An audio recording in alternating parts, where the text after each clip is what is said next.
So the Sinn Fein claim to be Irish nationalists, but we all know that they're EU loyalists.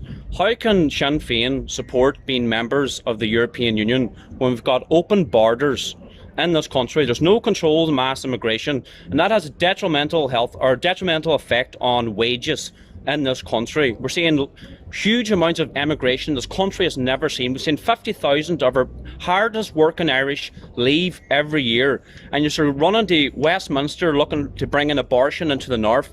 The Sinn Féin are not supposed to even recognise the border in the north. So how come you're always pandering to the European Union? That has never been a policy of the EU.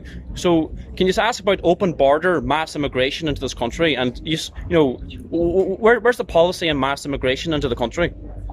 Okay, I'll pass. Brian, do you want to take that question? Yeah. Okay. Yeah. Thanks very much for the question. You've rolled a lot of things into it, but I mean, the general point you're making is that you've said that in relation to pandering to the EU, I can assure you that Sinn Féin isn't pandering to anyone, right? That's the first thing I'd say to you. We recognise the reality that we are in the European Union.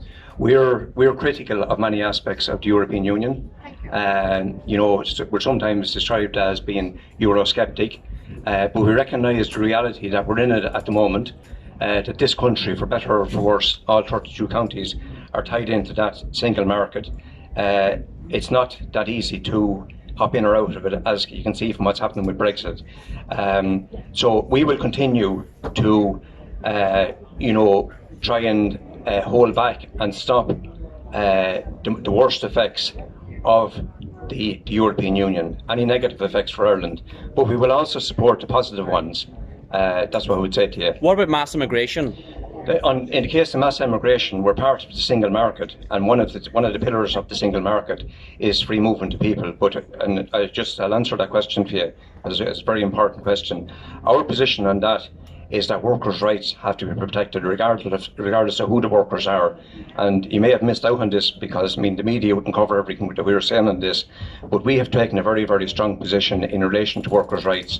And if workers' rights are upheld in terms of the right to be represented by a trade union, which I'm sure you as a concerned citizen will have no problem with recognising that should happen, that workers should be represented by a trade union, that agency workers are protected.